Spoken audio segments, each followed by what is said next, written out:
This conference will now be recorded. Good evening, everyone. I'd like to call the Village of Ephraim Board meeting to order. It is Tuesday, June 9th, 2026 at 7 p.m. And we have a quorum. Brent, are there any changes in the agenda? No changes, Ken. Okay, thank you, Brent. And for the people here or online, any comments at this time, or you're welcome to speak when your item comes up that you might be here for? Hello, this is Bill Schultz. May I make a comment? Go ahead, Bill. Yeah, I'm as usual, Bill Schultz, Spruce Lane, Helgeson, the Helgeson Memorial Pole. I don't know where you're at with renovation, but last fall we power washed about half of it. It needs to be power washed to the top half, perhaps painted, and the top and the base of it needs to be repaired. I know you and I have talked about this over the past, but again, I'd like to just remind the board that there's an obligation there to the family to get this done. I mean, it just keeps on going on and on and on, and I'd like to see if we can move it ahead. Okay.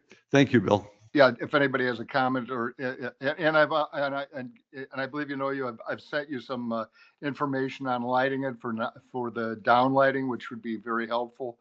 And Yes. I'd certainly be very helpful. I would help you with that.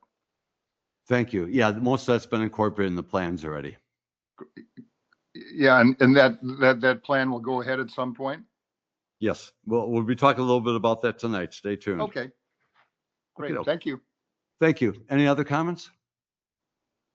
Yes, John. Come on up, please.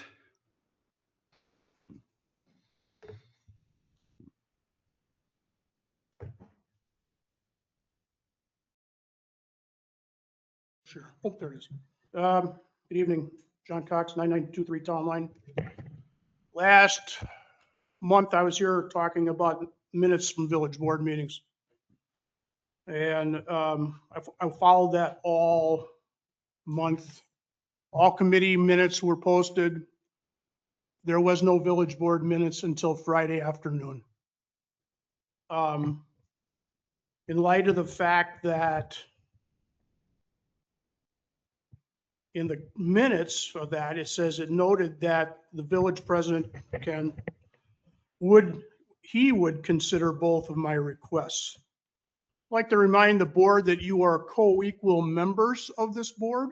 The village president doesn't have authority over one thing or another. And that I would hope that the village board as a whole takes up this issue and gets the minutes back online as draft minutes. As most, if not all, the public were in the dark for an entire month waiting for the minutes to come out that didn't come out till Friday. Thank you. Thank you, John. I'll just say, if you look at your packet, there's a paragraph under Brent's report that we are looking into that now, John. And we'll bring a solution back to the entire board. But you might want to read Brent's report on. I just said, well, we're going to bring back a proposed solution to the entire board. Okie doke. President's comments. I'm going to yield the floor to Brent because he had a comment he wanted to make, kind of a public service comment. Sure. For anyone that's checked our village website today, and I believe we had a mailing that went out, other municipalities are dealing with this too. And what I can attribute it to is, since COVID, there's a lot more digital packets and things that are available. Whereas previously, we've had minutes and things posted on our village website. Now a full digital packet is not only available for committee members, for board members, but also as public record on our website.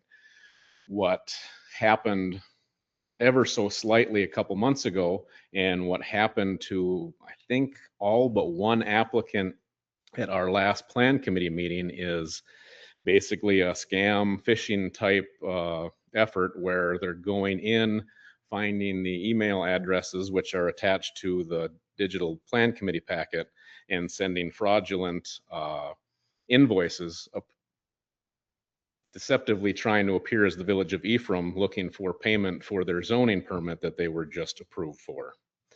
So public service announcement wise, for people that maybe not looking at the website, but get their minutes mailed to them, is just an acknowledgement for minutes that the only thing we send digital invoices for is our wastewater fees.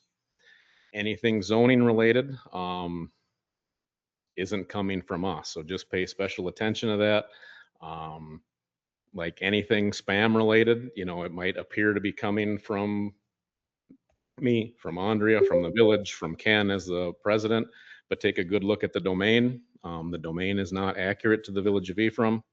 And the one thing we'll be looking into is how to, for lack of a better way of saying it, redacting some of that information in future packets that go out digitally to protect some of that information.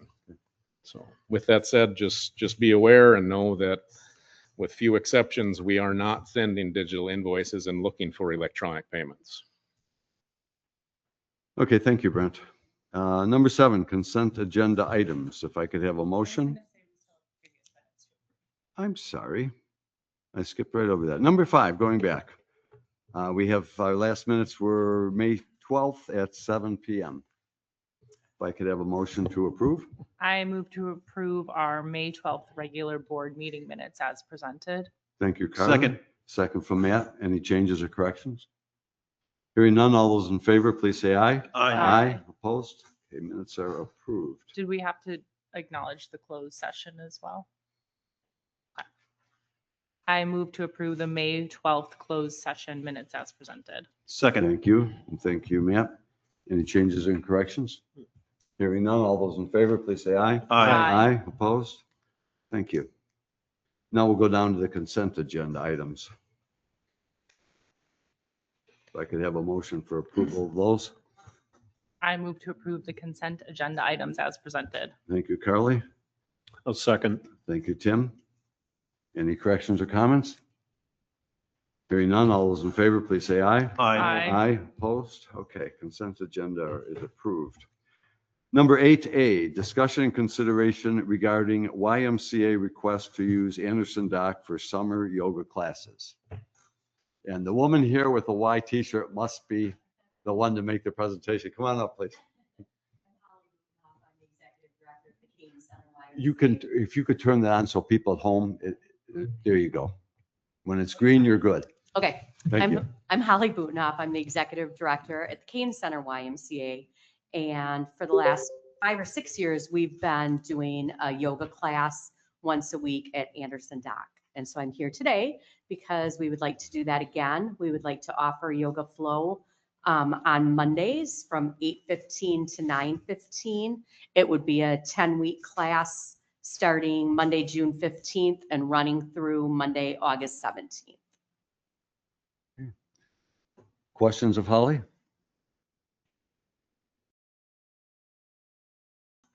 I assume this doesn't conflict with any other obligations we have for Anderson Dock, Brent? Does not. Okay. There's no questions. I'll take a motion to approve. I move to approve the YMCA's request to use Anderson Dock for summer yoga classes. Thank you. And a second? Second. Thank you, Rick.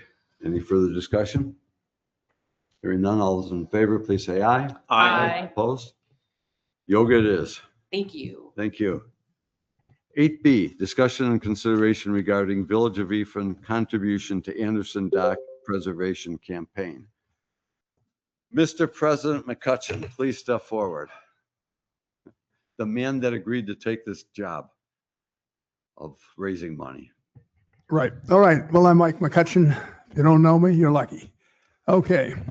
What I want to do is go over where we are in the process of getting set to approach people to give money to the Anderson Dock. And I will say that we were very fortunate in the decision to take the Door County Community Foundation, Brett McCoy and his staff, and help us guide along the way. We will have our third meeting on Monday, and the advice that he has given us, the direction that they have given us, and that the work that they have performed to date, I think are superior. And so we have 3 topics tonight that they would like an answer to, or significant direction for. For the record, both Carly and Tim are on the committee, and they're going to back me up when I trip and fall tonight. If I do, might do it, and help us out with this. First, we'll start with what's on the board, and that is a monetary donation by the village toward the 1 point whatever it's going to be as far as what it's going to ultimately cost. This came up early on when we met, when one of the prospective committee member raised the question, wait a second, Anderson Dock is owned by the municipality. Why are you going out to everybody else for this thing? Why aren't you funding it yourself? Then we, at our last meeting, Tony Bedell brought this up and said, how am I going to ask people for money if the village is not putting something forth? So that led to Brett saying, yeah, you ought to have some skin in the game here. It is setting the example for other people who will hopefully donate for this and to this. And so here we are tonight. Well, and he said, you know, I'd like to see at least a six-figure number. The number that we have that will be changed when Tim gets, and hopefully we get, a reevaluation of the cost tomorrow from AECom. The number may be greater, but right now it's $1.5 million. Someone suggested, well, the village ought to kick in a third of the cost, to which I said, lots of luck to that. So I am here to request at least $100,000 in cash. Along with that, you could put in how much maintenance has cost on a yearly basis. And we could add that in as to what the village's donation to this is. So that's where we stand. They would like to have this known on Friday. So it's up to you all to discuss this and see what we can get. Okay. Maybe what I'll do is I'll start by asking for comments from our two other board members that are on your task force with you and Please do. their feelings about this. I'll start with Carly and then go to Tim and then come to the rest of us. Sure. So I guess, you know, being on the board and being on the task force, there's two different kind of hats that I'm wearing in that situation. And from putting my hat on to join Doc in this group, we're asking a group of people to go out and be able to ask for money. And as Doc said, this technically is village property. How are we supposed to ask someone for money when in some ways we could just say, shouldn't this just be covered fully by the village? So we want to be able to show that the village is, yes, very dedicated to this project, but we also, you know, as a committee feel that this is not just a village. This is also a Door County iconic structure that is something that we want to be able to preserve and feel that it goes beyond the village's purview. And so that's part of the conversation that we have to have and be able to have with our potential donors. So being able to say, look at this, is the village is really dedicated to this. They're very dedicated to the ongoing maintenance. We've also had conversations about the graffiti abatement. How much money do we say as a village we're going to be donating putting in every single year? So there is a lot of questions that we have to be able to ask that all kind of stem from this number and this conversation. So I think it needs to at least be $100 million. We do 100 million? 100 million, yes. 100,000. Okay. We're Okay. doing Door County. They're big. $100,000. We do have the CIF grant that we've already been rewarded. That's $100,000 that we can acknowledge within our paperwork and our kind of conversation as well. And we do have to also decide as a village how much we want to kind of think about and put a number to what we already contribute on a regular basis with our maintenance, and then think about the graffiti abatement as well. So why not 100 million? Just kidding. Sorry. Tim, your comments, please. No, why not indeed? Well, Carly basically said it all. And I think starting at 100,000 is it's a good number. It gets, the village obviously has skin in the game. We will have skin in the game. It's going to be a municipal property, for the foreseeable future. I mean, there's no reason to think that's going to change. And maintenance costs, that is something we ought to try and monetize, because that would illustrate the village's continued involvement. And it occurs to me, part of the construction on this project is going to be a utility trench along the shore to serve the marina. And those funds, the money for that part has always been understood. It's going to be coming out of the marina fund, which is a village fund. The village has complete authority over it. But that part we could also include as part of the village's contribution to this project. Just so, people understand, yes, the village is definitely contributing, and we're taking responsibility for an upgrade to a specific, a village interest linked activity down at the Greater Anderson Dock facility. Thank you, Tim. Rick? I guess two thoughts. One, I think it is important to distinguish funds that the village spends on this that come out of the Marina Fund that we set aside, and those, I believe, correct me if I'm wrong, are derived from slip rentals, correct? And we've set that money aside. And so for any part of that that goes towards infrastructure, I think that that's a good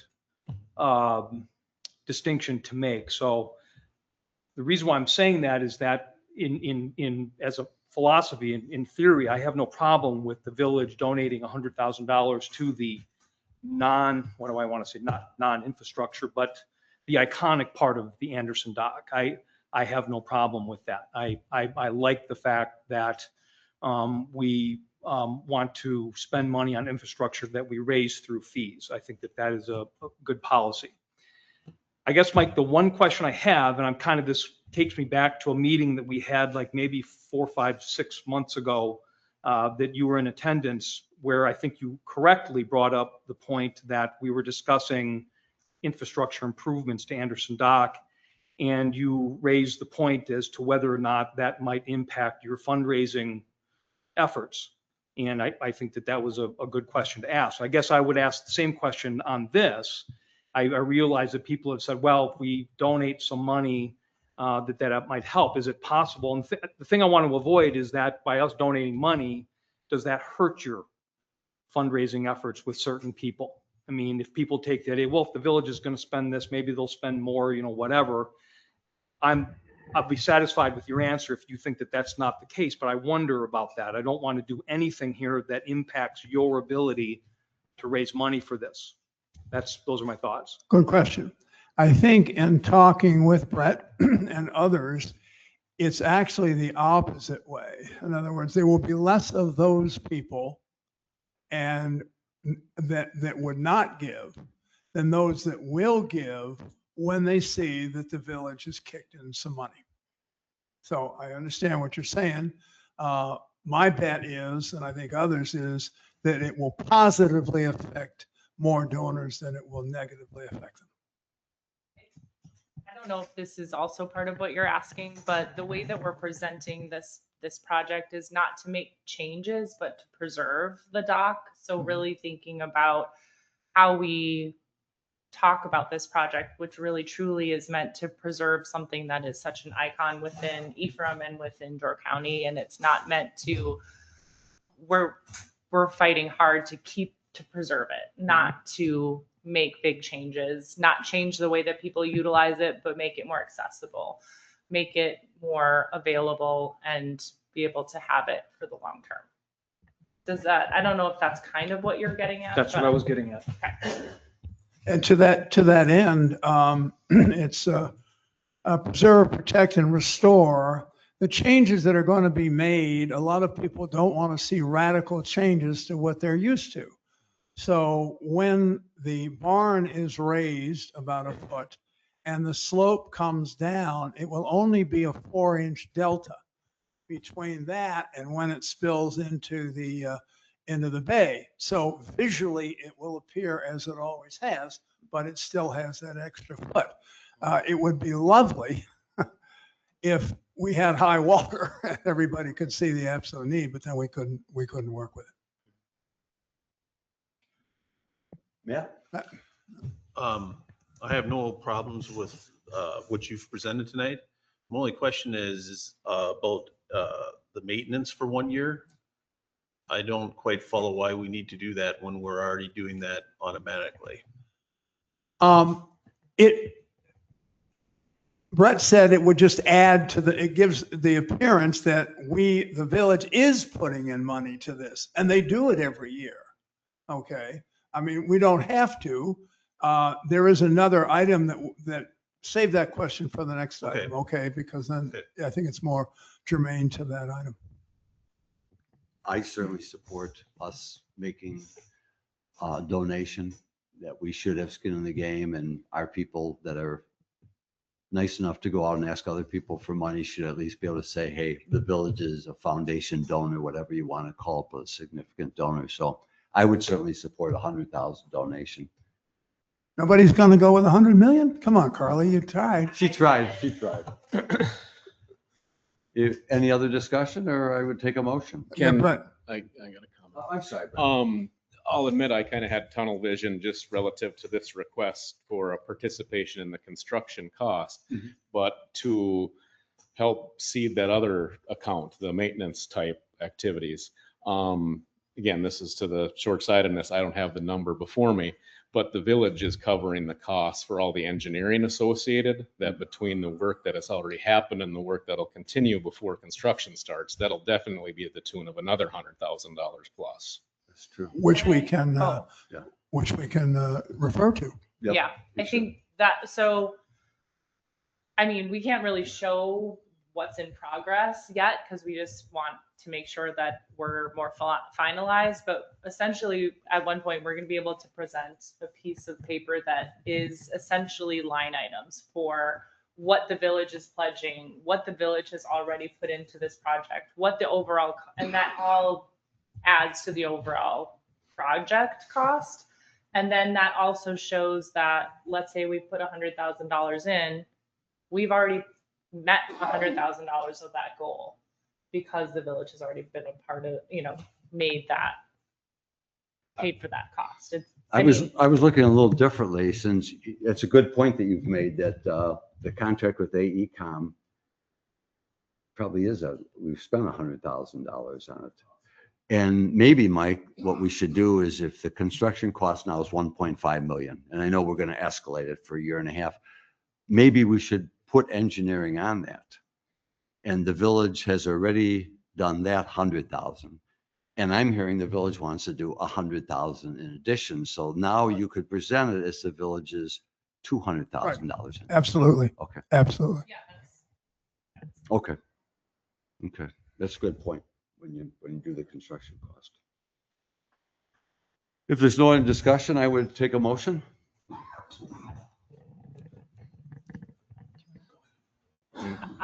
Room tax, I'm assuming. Room tax. I move to approve the Village of Ephraim contributes $100,000 to the Anderson Dock Preservation Campaign for room tax. Thank you. In a second. Well, second. Thank you. Any additional comments or questions? Hearing none, all those in favor, please say aye. Aye. Opposed? Okay. Thank you. We took care of number one. Now we have two more to go. Yeah, right? we do. Here we Okay. go. You're on. Number two, we were surprised that at the last meeting, for a placeholder, Brett put on an endowment part of this for $1 million. And they would like to know exactly how, if that comes to being, how the village would use it, how they would plan to use that. Is it going to be toward graffiti? Is it going to be toward future improvements over the years? I think the last time roughly that a big change in the dock, et cetera, was 1970. Let's call that 56 years. I'd like to have the endowment and say, we aren't coming to you for another 56 years for money, but they would like to know, and thoughts tonight, I know this is, you're just being asked this, but how we would use this endowment in the future. He said it's only a placeholder. I don't know exactly yet whether we give the donor the option of this, and what happens if we get more endowment money than we get. I don't know, but that's what they would like to know tonight, just to listen to you all as to how you envision if we were to raise $500,000 to $1 million in endowment and sit there over the years, how that would be used. So we'd like to be able to give them that answer. Anybody would like to start with comments on that? I hate to answer a question with a Rick, question. hit your Oh, microphone. sorry. Excuse me, Mr. Harmon, you are a lawyer? Huh. I am not anymore. I'll make sure that that is absolutely clear. Retired. Anyway, so this is more than a hypothetical. This has been brought up in your meetings, the possibility. Okay. Has the donor, potential donors given any idea as to what their intent would be? Because I mean, asking us now, I mean, I could think about this, long and hard and come up with maybe half a dozen different answers to that question. But I guess I would want to know if someone is thinking of doing that. I mean, the donor's intent would be very controlling, it seems to me. True. I think because this just came up in the last meeting, it is new to us as it is to you tonight, and how we do it. The main thing is to get the 1.5, whatever it's going to be, to get the project going. And we would ask about how they do this. I do not know how you do this. And we have not gone out to any donors yet. You see, we're going to get the list on Monday. They're going to put together this wonderful packet that they have shown us, and very sophisticated packet targeting different people. They're going to put that all together for us, and then that's the final meeting, and then out we go. So we haven't approached anybody yet.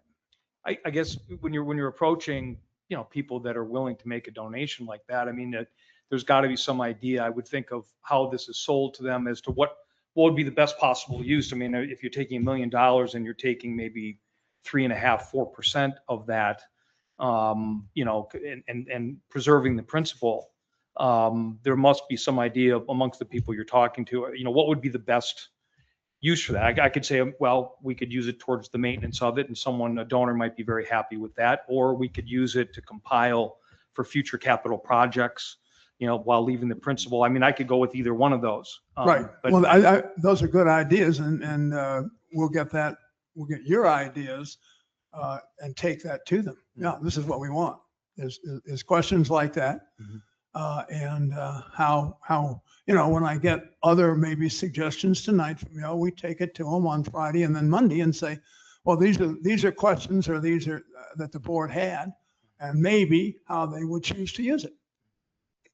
Can I add a little bit? Sure. So we brought up, he suggested potential graffiti abatement or kind of ongoing maintenance. And so those are things that we could have a potential number around, because we've done some exploration around, we obviously know how our maintenance team spends their time around it. So there are those more specific numbers that we can include in our overall ask. And that's what we're asked. That's one of the things that we need for this kind of material. So if we do have ideas as a village board of how we might be able to use endowment money, that's ideas, and then thinking about numbers associated with that. Another idea that's come up with the group is, with a more accessible facility, the bathrooms will be better. We're adding larger kind of walkways and having it just be more secure and safe. Would we be able to have better or new programming, bring back some of the kind of music performances that we've had in the past or things like that? Is that something that we would be open to? And if yes, then let's say a small organization could come to us and say, we want to do this program. It would take us $2,000 to put on. Could that come from the endowment? That is the type of things that we have to talk about as a village, because it's technically our property, if that's something we're open to with this kind of updated preserved facility. And that would all potentially come out of the endowment. Jim, I think that's. comments about endowments? Yeah, about, I personally would see the village continuing maintenance as it is performing maintenance now, as a village function, out of village budget, normal operating, but I think if we want to look above and beyond what Carly mentioned as far as other programming, if we find something is useful and worth the money, which is easy to say and hard to quantify, I think that would be the way to go. Near and dear to my heart is going to be doing a better job of graffiti abatement. That is something, that's going to define the look of Anderson Dock. I don't mind.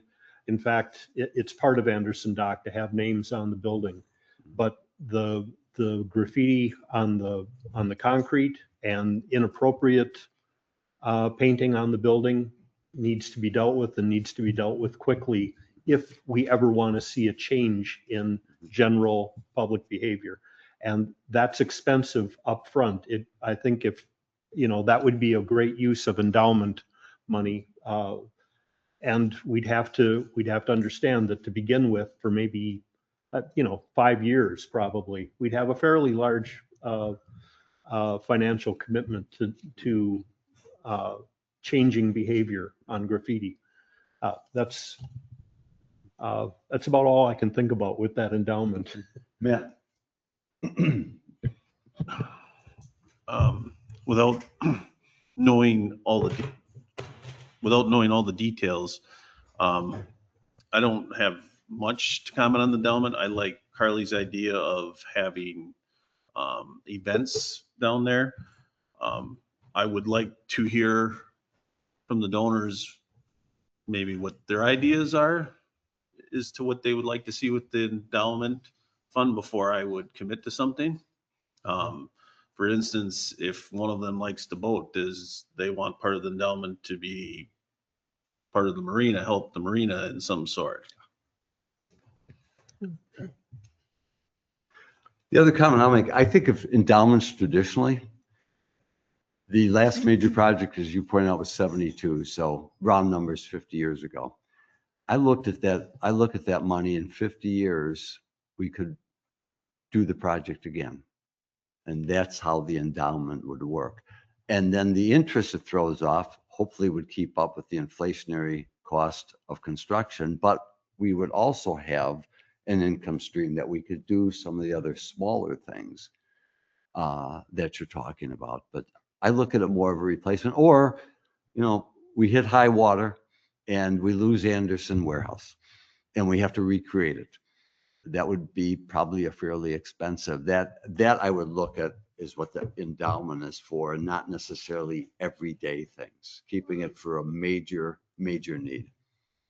That's a good idea, because also the cost of fighting the high water was assumed by the village last time. Well, Right. maybe the endowment would do it this time. Good suggestion. Right. Good. Okay, anything else there? All right, we're on, I think. All right. Yeah, Yeah. number 3. Okay, donor recognition. And I know people have ideas about this. First is naming rights. Well, it's Anderson Dock, and we haven't quite figured out that no one, it couldn't be the XYZ whatever. So it would be more for donation level. And you've seen this all over the place. And you have one level, the highest, and then on down. Where to put it? Put on a brass plaque inside to keep it safe. Someone mentioned you could put some sort of a sign or something way up under the eaves that could be seen but not tampered with. But just like, are there any other ideas as to how we could bricks? I personally don't want to see bricks on the deck itself. But we do have the new wall that's going up out there, higher, bigger, with the stone that we could put things, put small plaques. So that's what they sort of want to know, and just take a series of ideas. And then there could be a cost to this, and the cost has to be added in to defray it. But it has, and I think that I personally, if someone is willing to give, I would ask them, do you want to be recognized or would you like to be anonymous, and give them that choice? But those are my ideas. Do you all have any other ideas? Maybe I'll go first on this one. And rather than us spending time generating ideas, because I know you've talked about a lot of ideas, you're going to have ideas. I would like to talk about, number one, I assume that nobody's interested in changing the name of our Anderson dock. None that I can see. I just don't think that's an option. Right, So good. right. I It's just not an wanted to option. Not clear an that option. up. Then option number two that I would like to talk about is, are we willing to any exterior surface to put on names of donors? specifically, one of the ideas that we had, because of our current guidance of where we allow people to write their names or paint their names, is under the 7 foot mark, I Right. believe. Yeah, Right. right. So anything above that, when we're like kind of up in the gables, could be something that is not touched as much, and it's definitely not touched. And be able to have it, okay, maybe not definitely. Well, but- this is what I want to talk about. If, so have it be something like that. I know that Adam, who is from the Hardy, has even just like a plexiglass over, he's cleaned something up, put a plexiglass over it, and it's something that is easily cleaned off if there is any kind of graffiti over it. We could put the names up there and cover it in a plexiglass to protect it, is an idea that we've had as a group. So it would be, I don't know, we're calling it the gable names at this point, which is well, not that's what I want to necessarily- talk about. I don't care how we protect it, but I'll just come out with, I don't want to see anybody's name on the Anderson dock anywhere. That's just my extreme view. Interior, On the I dock. think it'd be fine, not on the Anderson warehouse building. Because then it starts to me to look like the YMCA, and all of a sudden the YMCA is the so-and-so YMCA, or, the different things like that. And I just think the Anderson dock is so unique that it ought to have the graffiti on it that's on there now on the outside and nothing else. But that's just, now inside, when you have the gable areas, I think that would be fine to put, and you could protect it so much easier. I'm talking about way up high, but You mean inside the Hardy Gallery? inside, something that you cannot see from the outside. So my counter to that is, one of the conversations that we have in this committee is, it's hard to kind of delineate between this being a Hardy Gallery project and being a larger kind of dock project. So I think that might add to the confusion potentially on having it inside the gallery. I'm just Um, talking about name recognition of who contributed. Right. I know. Yeah. I'm just saying Yeah. that's just one of my kind of immediate thoughts to that suggestion. Well, what do But we other could bring people it see back. about names on the outside? I'll start with you. It hadn't occurred to me Mhm. until you mentioned it, that might not be appropriate. I thought, well, this might be a good way to use those gabled sections of the building, and it would discourage people from coming out with lifts and ladders and getting their name up in that nice big virgin clear area. Right. It might be a good way to go. On the other hand, if it starts looking, if there's, call it a gaudy aspect to it, that's something we'll have to think about. I thought that might be a good use of that space, but maybe not. And it's something, we're looking, the committee is looking for ideas. You know, that's all it is at this point. And anything that, you know, if the whole board decides that's out, well, then the committee will quit looking at it as a possible idea. Other ideas were small name plaques on the dimension stone out on the knee wall. Thank you. Out in front. You know, I thought, and I still don't know if it's practical, but Menominee Marina has brass plaques set in the concrete, you know, with names of donors all along that. Things like that, you know, it's just, is this a good idea or is it not at this point? Because we, you know, before the committee goes to potential donors, Right. we should have something to offer them, those that would like the name recognition. And, you know, I'm not interested in turning the Anderson Dock into the Anderson Dock and Staples Center. You know, I don't want to see anything like that.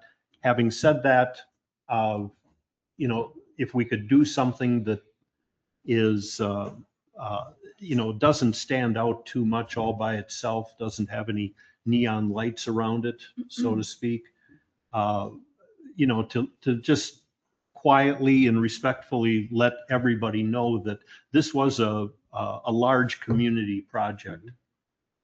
A lot of people contributed to it, not just the village of Ephraim.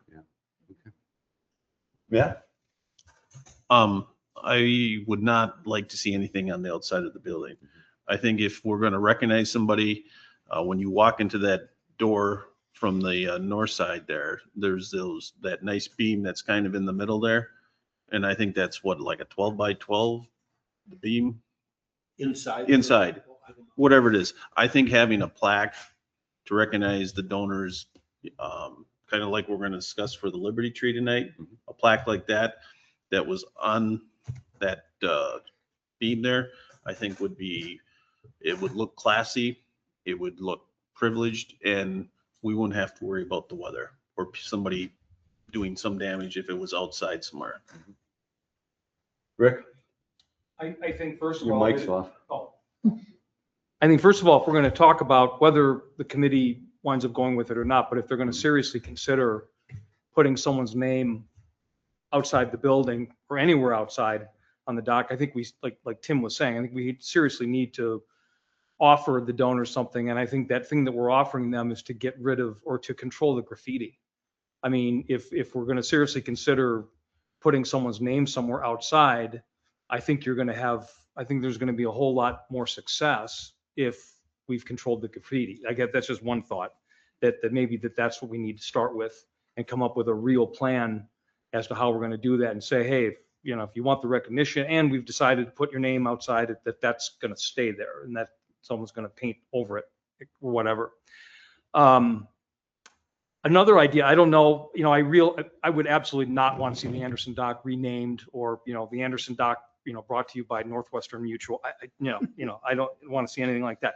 But is there a way maybe to parcel out things, important parts of the dock, say the lawn, you know, the Smith family lawn for a very big donor. Say we will name this lawn after you, after your family. You know, some other constituent part of the property that we could put their name on that. It's still the Anderson Dock. It will always be the Anderson Dock, you know, forever. But maybe we can do component parts for a very big, important donor to rename part of it after them. And just so long as it would never rise to the level where someone would think, well, this is actually the Smith family dock or whatever name. It's the Anderson Dock, but there's the Smith family lawn for someone that donated a lot of money. I don't know if that's even possible, but that's something that we could talk about maybe. Thank you. I don't know if we're helping you or not. Well, may I say thank you all very much. We did spring this on you tonight only because they sprang it on us to get the information. No, the only, you know, we have good ideas to take back. We have a commitment for the village to be monetarily involved as they have been. And I thank you for letting us do this. Well, thank you, and thank you for your continual guidance on that task force. And feel free, next month or whatever, because I know you're going to be asking people, and people might say, well, what's my recognition? So you kind of have to play it as you go along. So let's keep in touch. Can I just clarify, just so I understand when we go back to the group, Mhm. is it sounds like pretty much consensus wise, we don't like the idea of an outside Mhm. name on the warehouse. Consider doing something inside the Hardy Gallery. Did people have thoughts or one way or the other on the potential knee wall plaques, like on the Dimension Stone? Anyone have any strong thoughts against it or for it? Outside, Yeah. I mean, I'm for it, but can we guarantee to the donor that their name is going to be legible a year from now? Sure, Yeah. of course. We Okay, cover well, that. let's say that's Yeah. taken care of. Yeah. The other thought that, Tim kind of mentioned, or maybe not specifically a location, is we are lifting up Memorial Point. I don't think that's what we're actually calling it. Where we currently have With the plaque, right. Right, plaque, and it's going to be lifted up so it's all on one level. Right. So there will be new concrete there, the possibility of potentially doing bricks or names in that area as well. I don't know if we specifically talked about that, so I wanted to throw that out there because it was an idea. If people have any strong feelings against it, that would be helpful. But if you don't have anything against it, then it's something we can bring back. The main point I was making is the building. Okay. Yeah. The other ideas, I know Tim has told me about some ideas a long time ago of having like a disc shape, Mhm. whether it's welded to the piles or wherever it's placed in the Mhm. concrete. Yep. I think that could be done Okay. very nicely. And then for larger scale, potentially a lawn. Yeah. Okay. I think that I just wanted to confirm that we're all on the same page there. Okay. So And I think- perchance in the middle, go ahead, but, sorry. Well, it's kind of on the outside here, but I think relying on Brett's input too, as far as what he's come to, what do people expect? Mhm. Threshold levels, questions over, at what point and it might depend on what that acknowledgement is. But establishing that bottom threshold in which maybe there's not a bottom threshold in which you're acknowledging that, depending on what method is chosen. But is it also with the two funding arms, the initial construction cost and the endowment, which one are you acknowledging? I mean, you could receive potentially a large donation for the endowment too, but my guess is the endowment is something that someone could make a contribution to 2 years, 4 years, 10 years down the road as well. So does that need to be considered if you're acknowledging that? It has to be something, if you're acknowledging those endowment donors, that can be added on to in the future as well, as opposed to if it's just for construction cost, then at some point in time that window is closed, if you will. Mhm. But I think some of that needs to be ironed out as well. Mhm. Okay, again, thank you. And should any of you pop up in the middle of the night with a great idea, I'm in the phone book. Thank you, guys. Thanks, Mike. Okay. AC, discussion and consideration regarding combination Class B and Class C alcohol beverage license, retailer's license. And we have one for Dandelion LLC, DBA, The Secret Garden of Door County, 10347 Highway 42. And since it's an alcohol license, are there any questions? Do we know if they've passed their inspections? It looked The from note Jeff- was that we still need the health and Fire. fire Okay. inspection. My only question is to kind of reconfirm the locations where you're planning on selling them from this. Is it the dark circled? They would, yeah, hi, good evening. The application is really the same as I made to the plan committee last week, which was to bus to tables. The reason given there is just the distance is so great and there's uneven terrain, it's too far to travel. So these were examples of places where, we might serve from. They're not fixed. Number one, in what's labeled the house is a fixed location. The rest are examples of places we might like to serve from, but just because the locations are too remote. Other questions of the application? Hearing none, I'll take a motion. I move to approve the combination Class B, Class C alcohol beverage retailer's license for Dandelion LLC, DBA The Secret Garden of Door County at 10347 Highway 42, dependent on fire and health inspection. Second. Thank you. In a second, any further questions? Hearing none, all those in favor, please say aye. Aye. Opposed? License approved. Thank you very much. Thank you. D, discussion and consideration regarding Class C alcohol beverage retailer's license of Parisian Farm Girl LLC, DBA Everyday Chateau at 10421 Highway 42. Well done on that pronunciation. Impressive. For a change. Do we have any questions on this application? My only question's out of curiosity, when do you plan on opening? We opened Sunday. Oh, sorry. We were open for 4 Congratulations. hours on Sunday. It was fantastic. Thank Great. you. Mhm. I had a question that I got clarified with Andrea because it wasn't that long ago when to get a wine license, you had to serve food. And so my question of Andrea, where's the food service? And she told me that in 2024, the law was changed. And now there is not necessary to serve food for a wine license.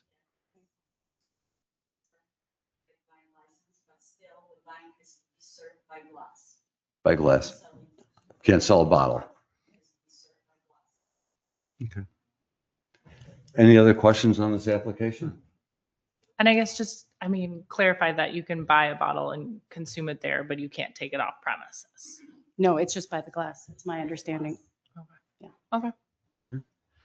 I move to approve the Class C alcohol beverage retailer's license for the Parisian Farm Girl LLC, DBA Everyday Chateau, 10421 Highway 42, dependent on fire inspection. Second. Second. Any further questions? Hearing none, all those in favor, please say aye. Aye. Aye. Opposed? Congratulations. Thank you. And welcome to your new business to North Ephraim. Thank you so much. Letter E, discussion and consideration regarding temporary Class B alcohol beverage retailer's license for the Ephraim Business Council, EBC, evenings in Ephraim Bond Market, June 22nd, 2026. And Kelsey is here if we have any questions. Are there any I other would questions? just say, just to clarify, this is also kind of a celebration of the opening of the North Path. Right, To just right. clarify for everyone. So this is a single day license. Okay. One day. One day. I move to approve the temporary Class B alcohol beverage retailer's license for the Ephraim Business Council evenings in Ephraim's Bonde Market on June 22nd, 2026. I'll second. Any further discussion? Hearing none, all those in favor, please say aye. Aye. Aye, opposed? Okay, license approved. F, update regarding North Path project. Brent. Yeah, fairly brief. I touched on this a little bit in my monthly report, but essentially the path is operational. Ken and I, along with members from LICO and AECom, did a punch list walk, probably almost 2 weeks ago now, week and a At half least ago. week, yeah. Few minor things as is to be expected. Most of that has been dealt with already. But overall, I mean, the project went quite well. The contractor was responsive. They got things done fairly timely. Honestly, minus a couple little things just with grading for the detectable warning fields. It probably would have been out of here probably 2 weeks ago or not or so. But yeah, as a whole, things went well. Path is operational. Really sure what else to add. Yeah, enjoy. Maybe add a couple comments, and I think, Matt, you made this observation, and another business made the observation of people turning in to their driveways when they're looking for a break in traffic, they're not really paying attention to pedestrians. And I think Bruce Nelson made a similar observation by the church. He did. And so there's been some discussion, do we put some kind of bar on the path? Do we have a small sign? And I was wondering if we could toss this over to community protection. It's already being discussed in physical facilities. Okay. We had in the last thing about getting some signs or templates to start by painting where the driveways are. Instead of having a sign, because most of the people aren't looking at the sign, they're looking down at their feet or their phone. Right. So we're going to start with that. Across just a white line? Or? No, it's going to say pedestrians yield to traffic. Oh, good. Okay. Because we felt that we didn't want traffic stopping for somebody crossing there and then backing stuff up in the highway. Good. The Yeah. other one that we've talked about for a while is when the state decided we could not have a summer and a winter speed limit, they basically average our speed limit. So our speed limit up there is 40 miles an hour, which is pretty fast for a pedestrian heavy location. And if you notice, if you go to the north into Liberty Grove, you have that short section of 45, but then they go down to 35 and then 30 into Sister Bay. And I was wondering if we should petition or community protection could take a look at this, the state to go down to 35 in northern Ephraim. Try to get a little, that way it'd give the drivers a little more time to react. I think that's a good idea, but I don't think that's going to happen because when they changed the speed limits, they were adamant that unless there was some catastrophic accident or something, that this was it. I don't recall that, but Yeah, they did. So when you asked to change a speed limit, they would have to do a speed study. we and didn't ask for that 40. Right, I know. I think we could have gotten 35 if we wanted at the time. It didn't sound like it, but Okay. No. I would say that, I mean, maybe we could say now that we do have pedestrians in the Well, that's area, right. that there is a change of potential kind of usage.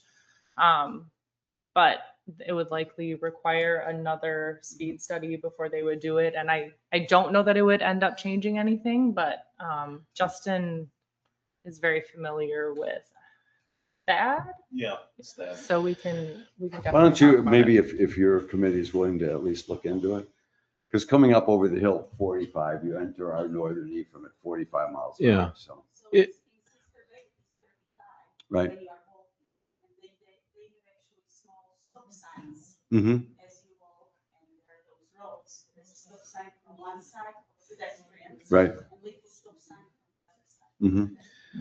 Mm-hmm. Yeah. Right. At least if God, something were to happen, at least it would be the state's fault and not ours for not asking Mm-hmm. to try to lower it. So Yeah. They should try. I think kind of a two-step, put them on notice that we have concerns. Mhm. And hopefully the worst doesn't happen, that we have evidence that, that an accident or something like that. But I think then, maybe putting our business owners up there on notice to, keep an eye out. And if we could document some near misses or have documented concern from the people that are, physically present and observing some of that, if we could provide evidence to, not just us anticipating a concern, Right. but Like voicing, like driving on the like path? driving on the path within the first week. Automobile driving on the path. Yes. Yep. I mean, the other thing I would say to like what we're having about the speed thing, which I think I'm all for, but even the park, the PGA tried to get the speed limit coming down the hill reduced there. And the state basically said, forget it. Unless there was a catastrophic. Right. I guess my point was they assigned us 40 miles an hour on either side of the village. As you go up near Nelson's, it's only 40 miles an hour on 42 for the whole length down to Sturgeon Bay. It's an odd thing, and I believe they just did it as an average of our 45 and 35, and downtown the 25 and 35. So I would like the idea of at least putting together something, if we're in agreement and approaching the state, if we're in agreement that we would prefer 35 and put down the reasons for the path now up there, it would create an easier time for left turning vehicles to get into our businesses. So, and then we're on record. We're going to ask for it and see what they say. Colin. Is it possible to ask? Okay. So I suppose.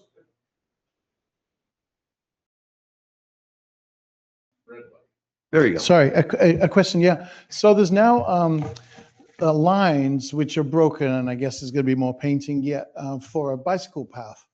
And also there's new asphalt, which is patchy. First of all, will the asphalt turn gray like it? So that won't, because right now it's very difficult to find out where the path is and where the shoulder is, and that probably increases the risks. And if the bicycle path line is marked clear, right now there's gaps in it. So it's like, where am I? That would help. What we do have in North Ephraim is we have a shoulder, which you don't have in Sister Bay or, that kind of thing. So that answers that. It's going to get clearer to see. So that's about the speed. I personally would hope it would stay like it is. But I think what you were saying about marking the intersections more clearly, like the end of Bella Vista, for instance, there is no intersection marking. And I used to have to kind of peek around the tree. Now there is no tree. It would be great to get some definition. What is the end of the street? Where do you stop? That would be really good. Sorry, my other comment is just a question is, if the path is complete, the orange snow fence, which is on 3 properties now, can that go now? Yes. We thought it was going to be gone by now, to be honest with you. Yeah, that'll be good. And there's also something from the new telegraph pole, which was moved. There's some big old wire with a sausage on it. I don't know what it is, but that would be good to get away. That will Take hopefully away. be buried soon also. All right, bury the sausage. Thank you. Thank you. I do also wonder, one of my questions was, I think we said something about timing for lighting in the fall. Would Mhm. having lighting also help with kind of delineating the path a little bit more to make it more obvious that it's not a road as well? Well, let's hope Throwing so. that out there if we want to. That shocked me, but Accelerate it that. happened. Yeah. Well, we could. That's something we thought we would, not do any construction because it probably have to be done off the path while people are using it. Right. That's why we're going to wait to the fall, but that's something we could move up. It's just a If it thought to made keep sense. it more obvious that it's a walking path and Mhm. not a road, for example. Is the bicycle path a real bicycle path? I mean, does it go from one point and continue the whole length of something, or is it just something? That's the state's designation Oh. of that bicycle that's on the Yeah. shoulder of the road. That's their doing. Okay, got it. Thank That's their part of the plan.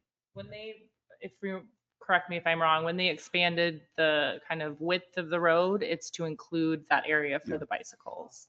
Yeah, the shoulder should be 5-foot wide bike path. Okay, any other comments on North Path? All right. G, discussion consideration regarding Door County Emergency Communication Tower Project Draft. Brent? Yeah, I don't have a whole lot to offer verbally other than to say, one of the last times we spoke about it, we took some comments and concerns the board had, wanted to run that by our village attorney to get his input for areas of concern or questions. And then kind of the decision was, well, let's, let him continue to pursue this and flush that out with the county. So Ken from the county is here, county administrator, if you have any questions or if he would like to present anything. But with that said, we have our letter that we wrote the county with our concerns and our attorney's concerns. Highlighted in yellow was the response from the county. And then we do have I sent that to the board. The memo from our village attorney relative to conversation that he had with the county attorney relative to this. Is that in the packet? That's not in the packet. That was Okay. just sent to the trustees. Okay, everybody has had a chance to see that there is going to be a fee now involved that the county will be paying Ephraim. Well, and the county will remain involved through the life of the tower, Mhm. right? Do we have any questions of Ken or any, because what we'd like to do is for us to approve this and then send it to plan committee. And then plan committee will just approve the final location. And it won't be a brand new location, Ken, just back down in that area we're talking about, but still go to plan.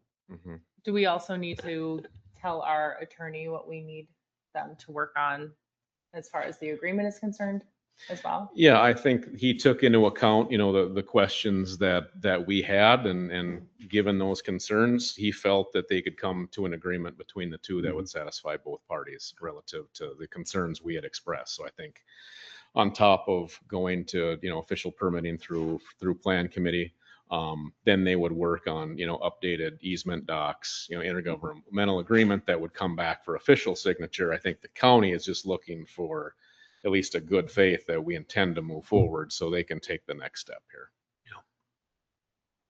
Yeah, we have consideration of this, so I'm just thinking of a motion to approve the agreement as amended before us, as adjusted by the attorneys, or should we just I'd take a say consensus? it's consideration to authorize our attorney to work with the county on developing an agreeable, but probably would have to come back for an official signature. But Ken, you're okay with that if that takes another month?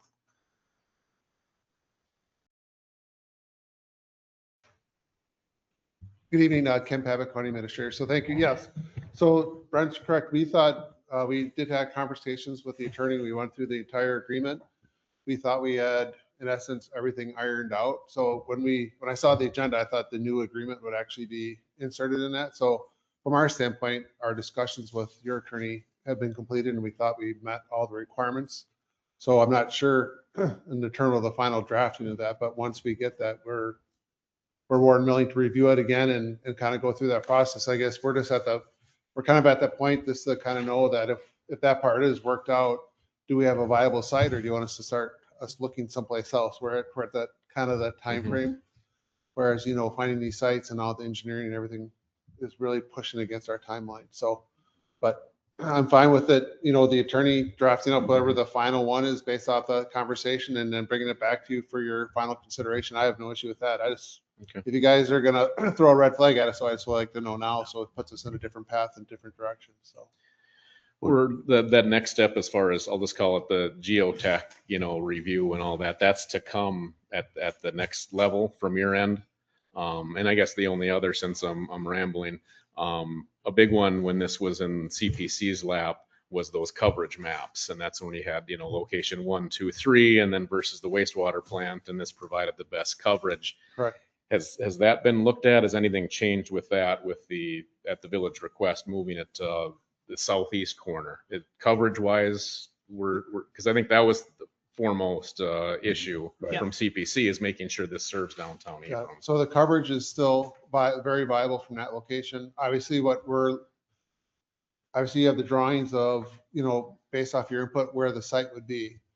Knowing that if you're okay with it, we'd then work with our contractor then now to do the due diligence just to make sure that it's a viable site, make sure there's nothing there that we're not aware of, right? So we'd like to do that. And then once we get that clearance and everything, we'd say, let's finalize all this stuff and that we know it's a go as far as the site. But yeah, we'll definitely want to do our due diligence just to make sure that there's something back, obviously the landfill is way over there, but we're assuming nothing's there, but we don't know until we do some borings and all that type of stuff. So. Yeah, our understanding is regardless of kind of where it was in this kind of plot, it would still provide the additional coverage that we are hoping to see. That is correct. Another person from the county had said.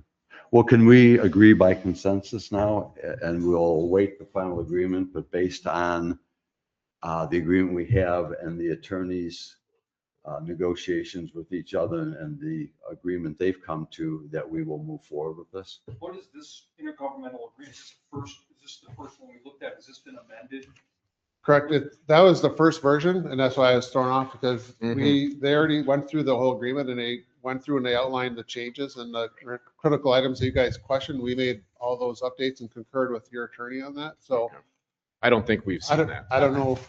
Yeah, we haven't seen it either, but we had that all agreed Okay. to. So No, yeah, otherwise we'd have it in there today. We so that's don't. why we were wondering, it's like, oh, we thought we had this all set, but Yeah. yeah. But no, we're fine. I guess from our standpoint, if you're okay, we'll definitely work on that. We can get that, worked with your attorney to get that final Good. version done, Okay. right?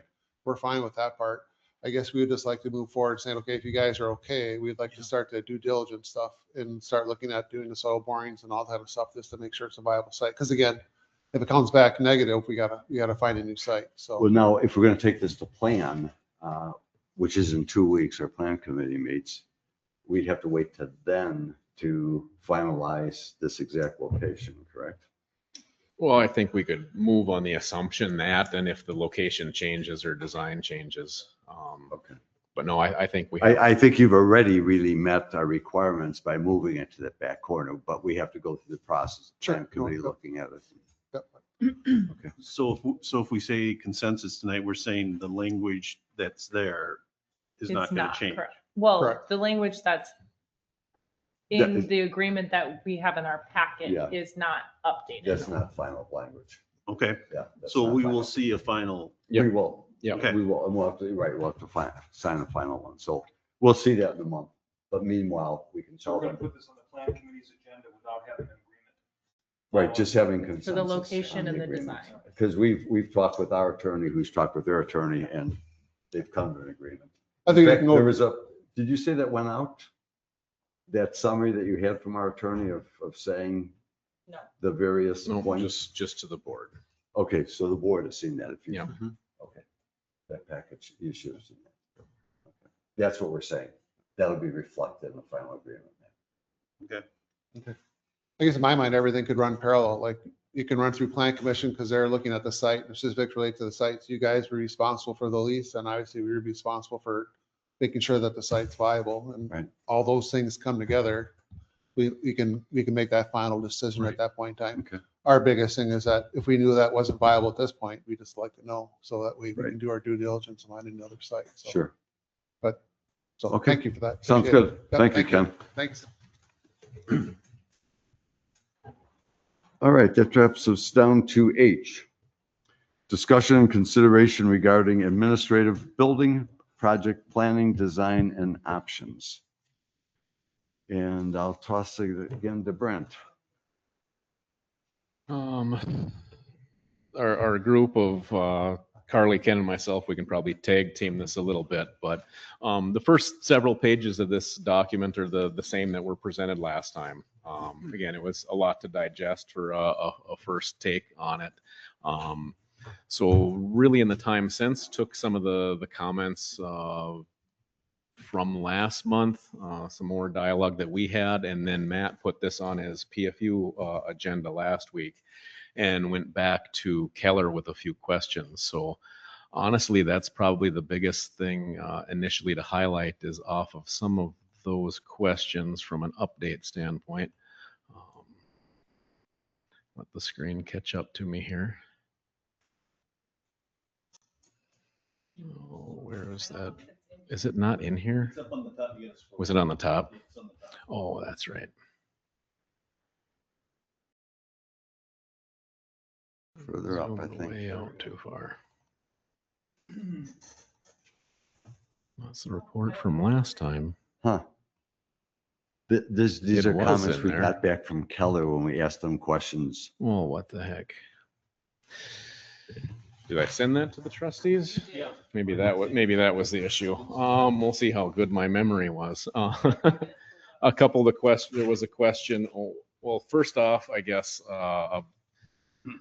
from the PFU standpoint, ultimately the recommendation that was made there was to encourage the board to put most of their energies and the stamp of continuation into option 2 and option 4. So option 2 was the small addition to the existing admin building, and option 4 was the idea of a new structure altogether. That option 4 could be potentially on the same footprint of the existing building, or it could be a new location altogether. So relative to the other questions, question 1 is what would a rough cost for a elevator to the basement be? Basically, a limited use elevator would be conservatively $100,000 to add a basement to, or elevator to the basement. Full commercial elevator, conservatively $300,000. Question 2, what would a rough cost for the demo of the existing building be if we were to pursue option 4 in the same location? As we've known for a long time, that there is asbestos tile in the basement of the current village hall. So just that abatement is, $15,000-$16,000, and then a demo budget conservatively of $40,000. How much longer will the timeline be for a tear down and new construction on the same location? Recommend about the same, 8 to 9 months, and realistically 1 to 2 weeks to tear down the existing building. Again, not that that's the recommendation, these are just questions. 2 weeks to tear down and haul away. And finally, if it was new construction, the idea of what would the additional cost be to have a high-end masonry building similar to the aesthetics of the existing building, not just your generic commercial building. And they added roughly $150,000 to the option 4 budget, which was a $2 million project that would add 150, so $2.15 million in that. So, when we were here last month, I know Carly presented the various options and the floor plans, the pros and the cons of each option. And what we're hoping to do tonight is get direction for our task force to continue the designing process. And that would mean to pick an option. It went to Matt's committee, physical facilities, and their recommendation was to look at option 2 along with option 4. And to paraphrase, and correct me if I'm wrong, Matt, the point was made that the costs of those 2 options are similar. A new building might be a couple $100,000 more, but that's 10%. So should we be looking at a brand new structure, as an option, just as a matter of making sure we're getting the most for our money? So, but what I would hope we could do and just tell our task force is to decide, if we're going to get rid of option 1 and option 3, if the remodel option is 2, that's one alternative, one selection we could make. Or if the board says, no, we like to, but let's look at a new building also, then we could take a month or whatever and look at that option. We didn't do a lot of work on a new building. It was pretty much a guesstimate. So now we could work with Keller and say, okay, what do we really need here in square footage? If we want brand new, obviously it would not be the same configuration as what we have. So that's where we are. And Carly, if you'd like to add to that also.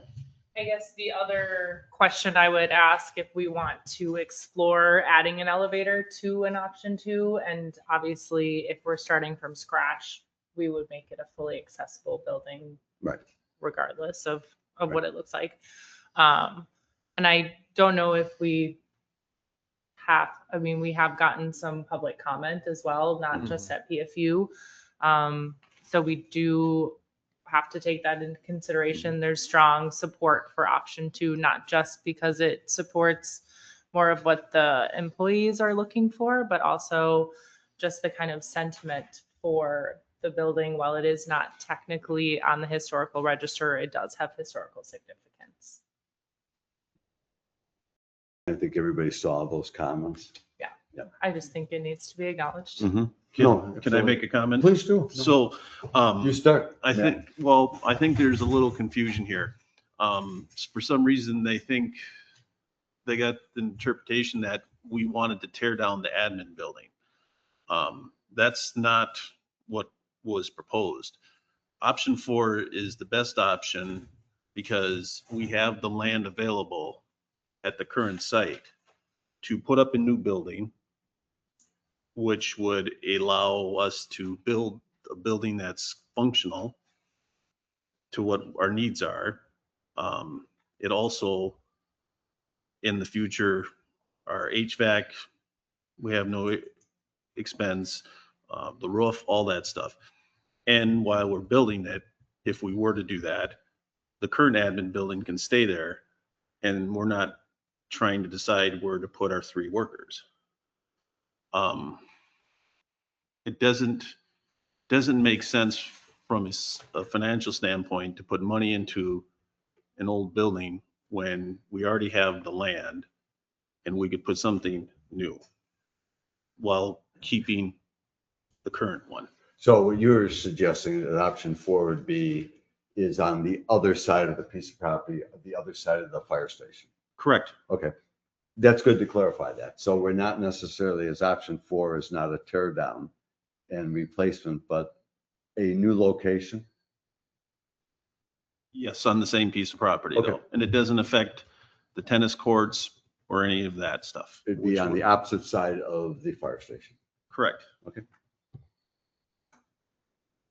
Rick, what do you think?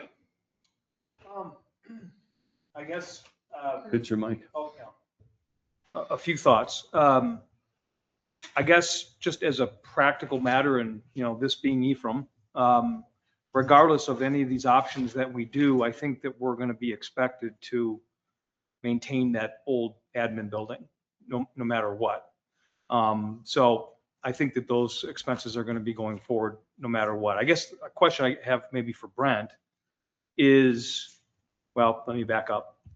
I don't know if anybody else shares this opinion, but I like having our board meetings, our plan committee meetings in the village hall.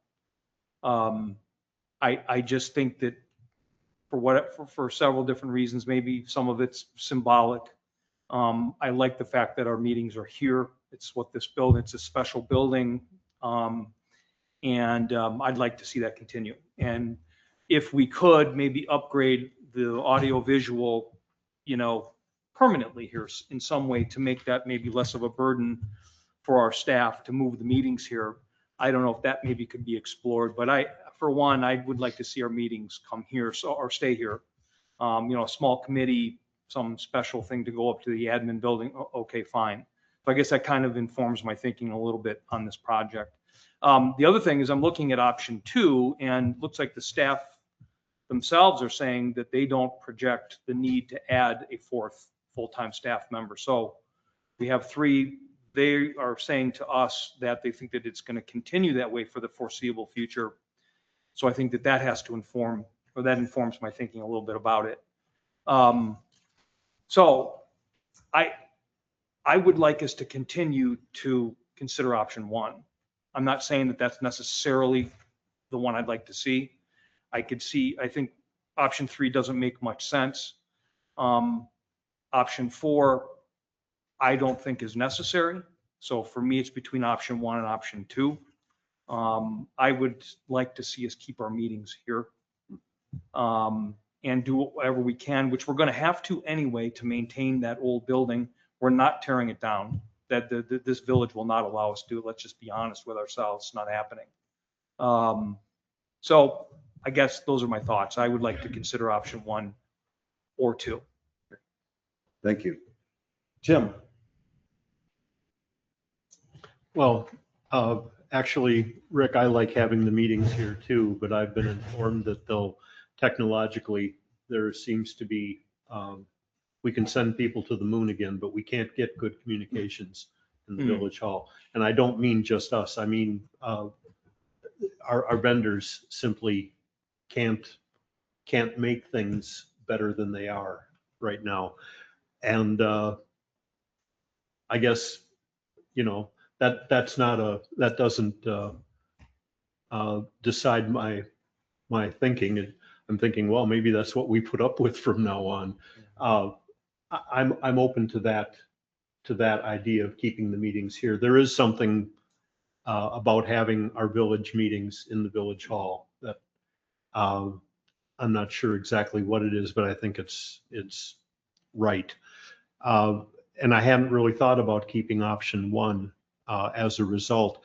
I thought option 2, was starting to look like a pretty reasonable way to go. That is in the absence of keeping the village hall as our main meeting area. I think in any of those options, if we were anticipating a really large public participation, this village hall would end up getting used again, warts and all. I'm not sure, maybe option one becomes more viable then, except, well, it only becomes viable if we as a board become satisfied with the technology that can be applied to this building and operations down here. And I agree, the building, the current admin building is not going anywhere. It's staying right there. I don't see any way around that.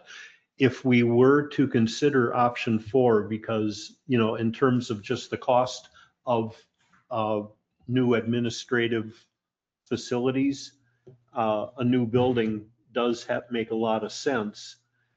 But we are then building in somehow maintaining and practically using the existing admin building. And,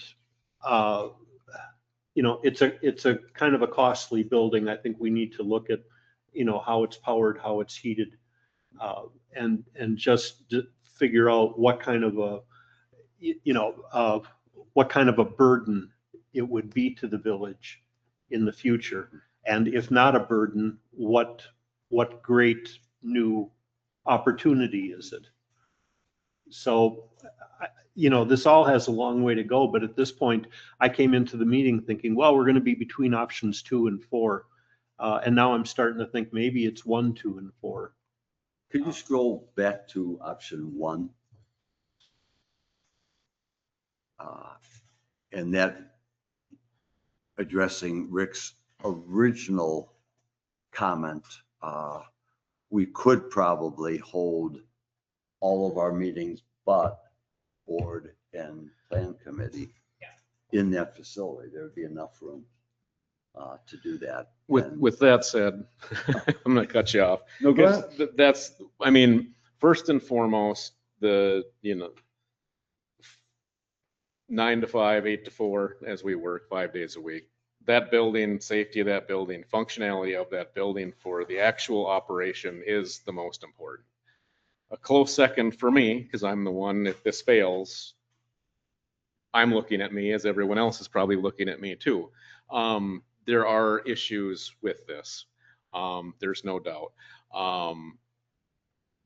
In a perfect world, you know, there's one location for meetings. I do like the idea on some level of the small committee meeting being up there, the plan committee, the board, but with all due respect to all the other committees, if there's a failure, the worst time for it to happen as a board meeting or a plan committee meeting. You know, if it fails at a, you know, that's where we're seeing more, you know, remote participation is at those levels. Not typically, I'm not saying it doesn't happen because it certainly does at the committee level. So for me, I guess a couple of questions is option 1, I don't want to say kind of like the tractor in the maintenance garage. It's trying to do a lot of things okay, but doesn't do anything tremendously well. So I guess I'll bounce back to this building. Is there a world in which this is where we want meetings, whether that's all the meetings or just some of the meetings, where we would consider any modification to the inside of this building? Because the biggest for me from a tech standpoint in the upside of option 2, 3, and 4 is having, you know, built-in meeting tables, hardwired microphones, hardwired audio, video. So things like that don't happen. The stage is tight. You know, it was a lot of searching just to find a table layout that worked on the stage with the depth that it has. But if there was a world where the stage could be extended, or we could steal a little bit of this space going out this way, you know, maybe you build another, you know, wall up front, and how you cordon that off, secure that off. Again, it's less usable space for a private function if someone were to rent the hall. It would probably eliminate the use of private entities of using the stage. You know, I know Christmas in the Village, they use the stage. I'm not sure if anyone else does. We don't have the theater groups in here anymore like we used to that utilize the stage. But I don't know, that's my biggest concern with option one is it's trying to do too many things and not succeeding terribly well at any of them. There's also Still improvement, but if we could do an option one in combination with making some improvements from an audio video standpoint here that would result in a little bit of physical change to how this is utilized and how it would look, then we could put more design efforts into option one, purely dedicated for the 8 to 4, not looking so much as meetings. We could have the small, you know, conference room for 10 people where, you know, a task force could meet or something like that. But it wouldn't have to be, you know, 22 feet by 23 feet. So. Have you been advised have you gotten advice from a tech advisor that this is somehow not workable? Or, I mean, do we have advice that says that the village hall is not workable from a technological standpoint? It's the tear down and that aspect of it is what's the challenge. But it's not permanent. Yeah, because the more permanent you would make it, then that's that much harder to break it down.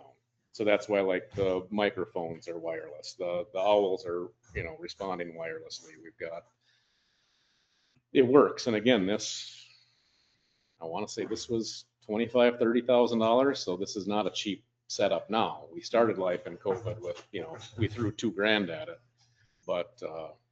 So what you're saying is permanence equates reliability. If you could build this whole thing in, the reliability factor. Yeah, if you could hardwire as much of this as possible and leave a lot of this connected, permanently connected. It's the tear down and setup again that it doesn't like it. And the trade-off of pursuing that, going that way, is we limit some of the other uses that the village hall has right now.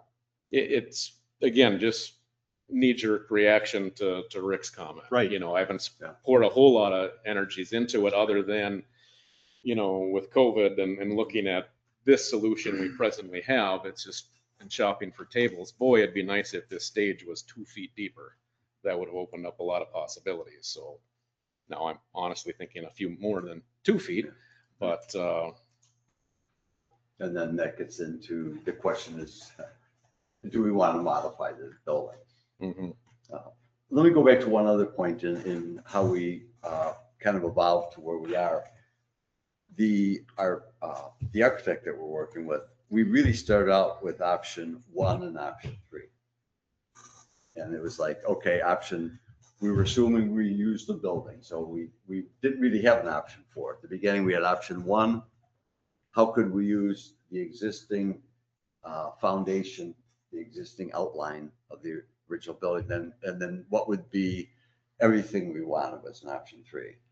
And then through really the work of Brent and Andrea and Kim, they started scratching out options saying that option 3 is really too big. We're too far separated. The work method would not work as well. And that's how we came up with option 2. Option 2 was kind of a compromise. We need more than we have right now, but we don't need this full-blown addition. And we were also thinking about just the impacts to the area, the neighborhood, or whatever, putting on a significant addition that doubles it as opposed to whatever the increase is, much less. And so that's how we got to option number 2. And again, working with the idea of the whole communication and the online. I like the idea of being here too. If we could have a permanent, you know, just flick the switch here, I would rather have the meetings down here. That's what this building was built for. But it just seems like I've been in a lot of meetings where we've had a problem. And with having people online, that's just not acceptable. We can't go dark for the people that are listening. Well, So and I think that's how we also- kind of got to 2. Well, and it is, you know, I think this is a topic, the nonprofit use, you know, the hall, you know, kind of led to the use of the hall is different now also, because before we used this for village meetings, it sat empty. So when someone was using it, yeah, here's the key, go ahead. Now it's set up for meetings, so that tear down and break, set up, takedown, happens every time we're not using it and someone else is. So that's the other piece too, is, while it's not a huge work creator, I think on average it's about an hour for the maintenance guys to set it up and then put it together again. Similar, I spoke to this in the past, to ensure it's going to work to the best of my ability. I come down to make sure everything is speaking to each other too. So I guess that's the other piece, is not only will it work, but what goes into that setup and takedown, which long term, if that weren't the case, it's just you slide some accordion doors open or whatever, and the stage is accessible and everything is there and plugged in and turn it on, a lot of that concern does go away. But we really didn't look at modifying this building as an option. No. It's well, that's a question. They sometimes have private functions, they want that podium actually. So the question is always if they would like to have tables up, it's okay with them to have tables down or up. That is one of the questions that he always asks. So if they want tables down because they want the podium, then the boys have to assemble the tables every time. And then, I mean, we can look at it more closely, but then the question is, how do we build things in? And then how do we isolate them here? So that it is reliable. Well, I think we need some advice on that. I'm sure we're not the first ones to come up with this kind of problem. And maybe that is worth looking at to see what are the technology, what are the options available for accommodating both built-in permanent, meeting function, as well as accommodating, thank you, as well as accommodating public use, more casual use, but without damage. Like you say, if it means keeping everything behind a door and just being able to open that door when we have public meetings, and when there are public functions, that door is closed. Very, that's putting it pretty simply, but it's going to make this room a little bit smaller for any public function, from what I'm hearing. And that's something else we'd have to factor in as well. What do we lose in terms of public use when we make this dual use? Off the top of my head, and we could scroll back to it, the difference in construction cost between options 1 and 2 was 300,000. Was that the step? 500. Okay. It was. I'm having a hard time. 1.3 to 1.8, 500,000. Yeah. So in a way, real simplistically, we'd have, if we kept with option 1, but no longer required a meeting there, so we could use that space differently now. We wouldn't have to obligate so much to a meeting. Like you said, just maybe a small meeting room. Then we'd have $500,000 as a trade-off of what we could do to this space, to this stage. With the side benefit of this building remaining more viable into the future. Right. We'd have all of our meetings then back here as we do now. Both buildings. Yes. Right. I mean, I like the direction we're going, because having meetings here is special. However, I would say to you, I think we all have to recognize the current building that we call the admin building is not that great. And I'm just saying that maybe we don't spend 2 million on option 4, but we build a new building and downsize it. If we were to decide to still have our meetings here and to stick some money into it, there's nothing saying that we would have to spend the total number on option 4. We can downsize it to fit our budgetary needs, but the current admin building, I don't think is worth, by the time you stick all the money into it, what do you have? Because, you know, the electrical is old there, the plumbing is old there, the HVAC, the roof. You're gonna do all that. Why not build a newer building that fits the budgetary needs? Well, we have to, if we.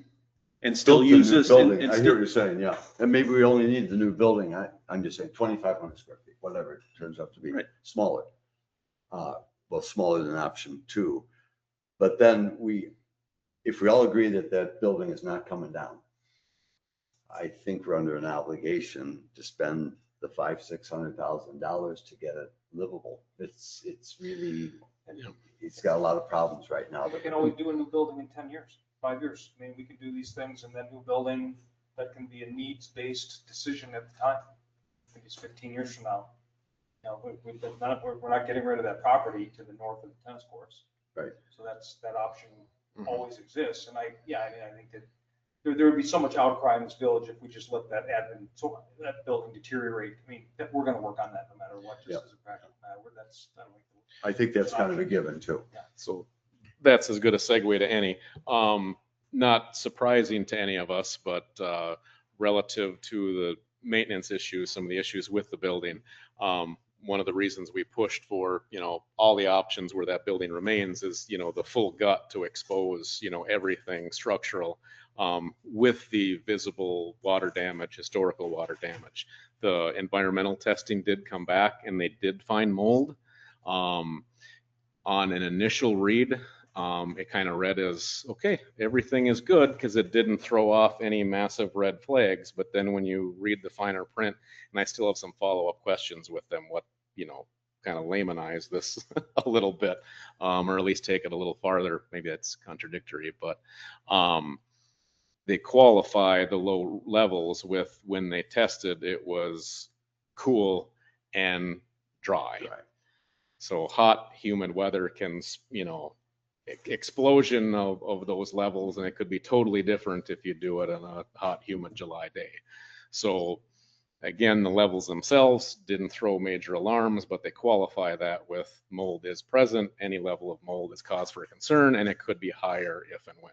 Now, again, I think this was probably an expectation from day one, knowing that anytime there's water issues, that could be a result. That's why we've always pushed for, full exposure of that. But again, that's as good a segue. I don't think it necessarily changes the plans, because ultimately exposure to that, remediation of everything, including the asbestos in the basement, was always going to be part of that should the renovation happen. But again, as good a segue as any to say the results of that.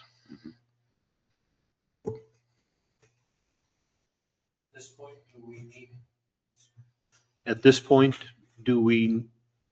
should we be looking at a study, like an engineering study of what this village hall could be in terms of a better meeting place? Well, but I assume what we're really focused on is the IT part of it, right? Yes. Yeah, we're not looking at Well, renovation of Village Hall. No, Right. not a renovation of no, absolutely, no. You're correct. Both in terms of IT, but dual function, to maintain a public use as well.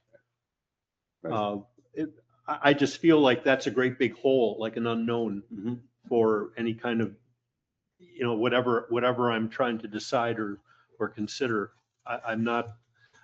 There are a few other things up the hill that, I'm trying to get straight, but this, I think there's consensus. We'd like to, if it was possible, we'd like to keep things going down here in terms of public meetings. So we agree to throw option 3 out. That's a large, yeah. I would say yes. I would agree. And then maybe what we could do to continue to move this forward is option 1 and 2 with the option 1 with some work here. we're gonna have to figure out how to figure out what that is so it could be permanently set up for all of our village meetings to continue to be at Village Hall. And then that would allow us to tweak option number one and make better use. We wouldn't need a big space for a meeting. So we could redo the guts, the internal part about that. And then to keep option 4, we could look at the cost, knowing that we're not going to rip down the existing admin building, at least look at the cost of what it would be to build a new admin building of the quality of construction that we already have there on the other side of the lot.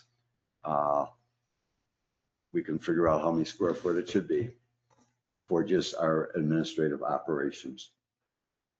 I almost said before, to qualify my comments with our task force, got input from Kim and Andrea along the way, and we're not getting their input on this. Only now do I realize that we also have elections. So for our 9 to 5 or 8 to 4, we could definitely sacrifice a lot of that space to be repurposed elsewhere, but we certainly need a fair bit of square footage available for elections should they remain at the village admin office. Why can't those be here? So, I mean, I don't want to speak for Andrea, but it has to do with equipment. It has to do with being safe, technically safe. I don't know who does it. Who does the? Technically, shouldn't be working the elections. So I'm working in my office. The Kim's working in her office for like our staff, our work. So I wouldn't be able to do that. Oh, if elections were here, I'm yeah. gonna be separate from he's here and I have to work on my stuff. Or I am here, I like bring computer and everything here, work on stuff and help them when they need me. I don't know. I think the other thing that I don't know if we need too much more of a conversation, but I also want to remind people or the group of the problems we're trying to solve. And some of them is the workflow of the admin staff, how they operate, how they can use the space more effectively is, you know, one of our main concerns. And then also solving, you know, a few other problems that I just want to kind of remind of what the whole task force was formed for. And so one of them, you know, was to bring those meetings back to the admin building. So if this is a whole new conversation, that's something that changes some of these options.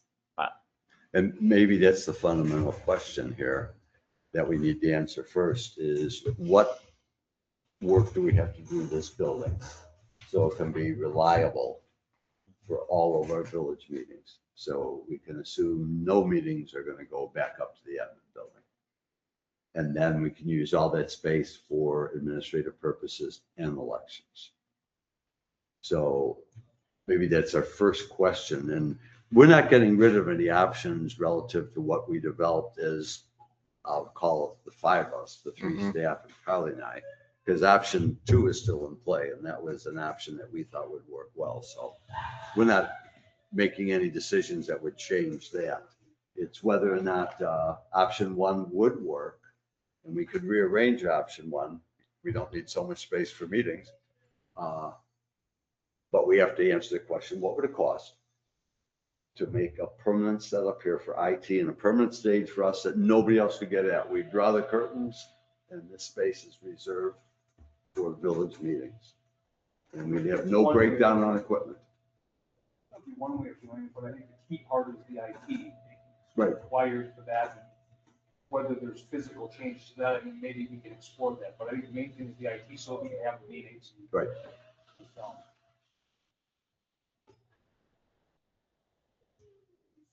Well, that's something we can look at over the next month until the next meeting. And then, as I said, we've agreed that we're not going to carry option 3 forward. Right. Correct. And that we agreed. 0, well, no, we're not going to, right, that's a given, right? but it's an option, so we should rule it out.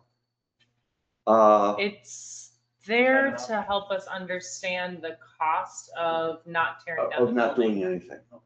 of not doing anything. Even if we said, hey, live with what you got, we'd have to say, no. Yeah. To live there, we have to spend No. the 500,000 or The six. 600,000. Yeah. So I'd like to keep that because the reason it's still in play, Rick, too, is we've said if we look at a new building, it's definitely going to be an additional building on the site in a different location. So that option 0 would still be there. Mhm. We still have to get that building, no matter what we decide to do with it in the future, it's got to be livable. So really what we're doing is getting rid of option 3.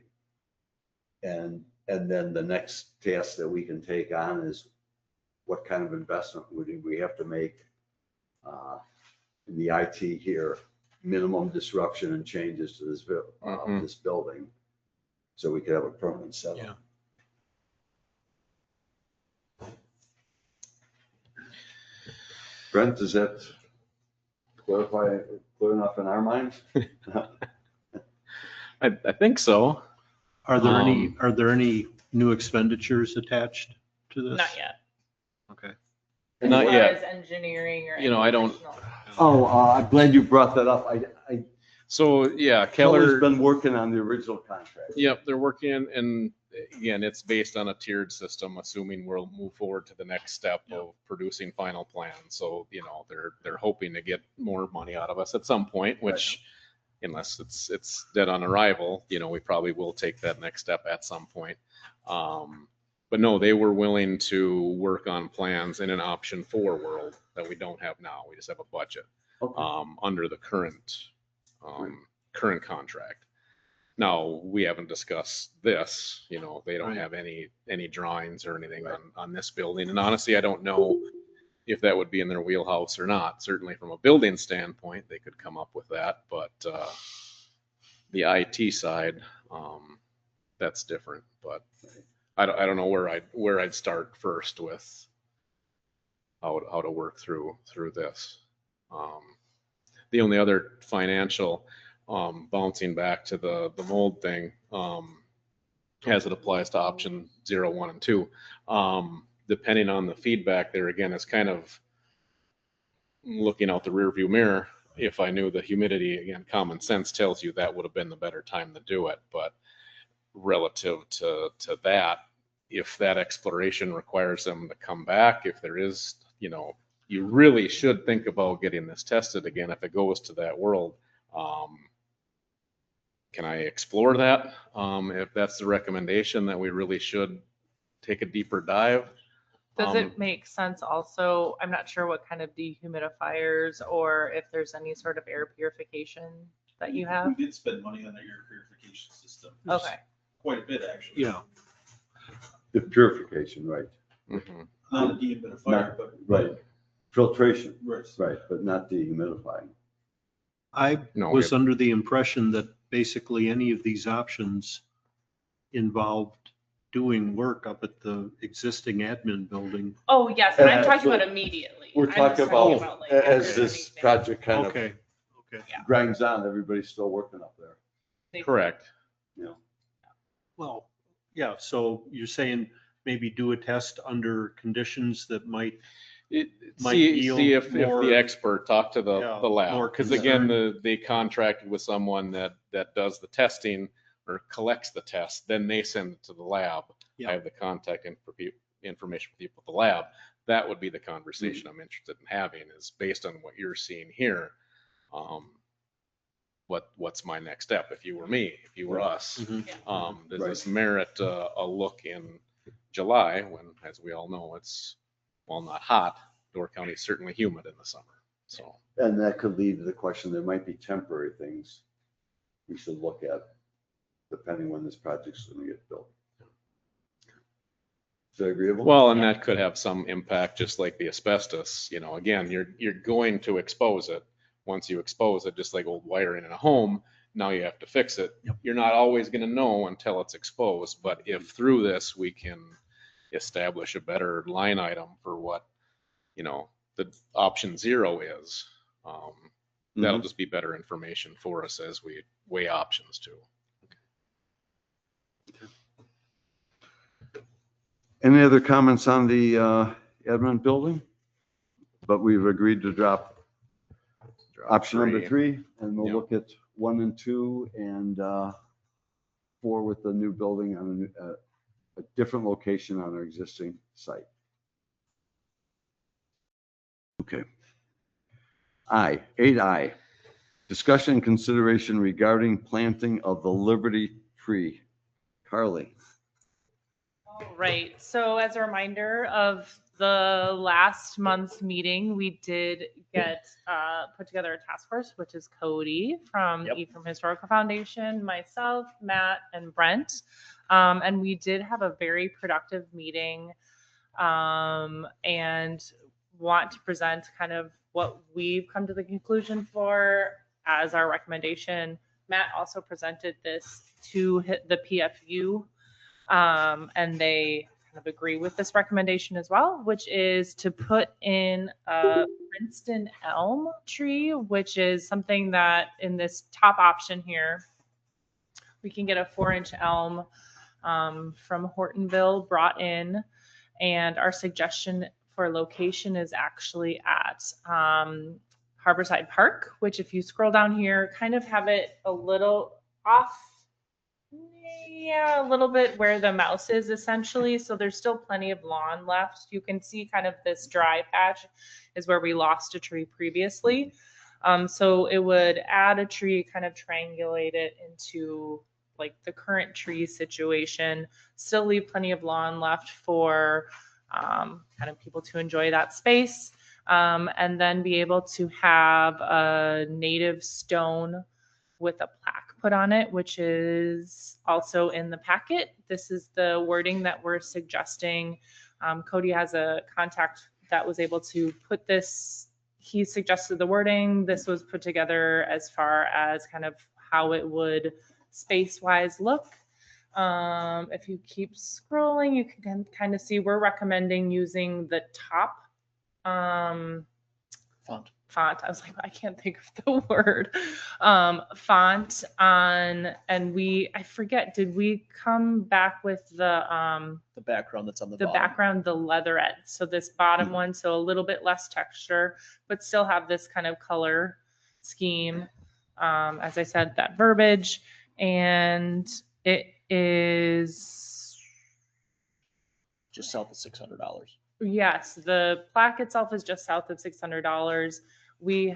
Cody has worked with a local purveyor, we'll say, Mason, to get a donation for the stone that would be used. It is something that we see as the tree grows that we can kind of replace as necessary.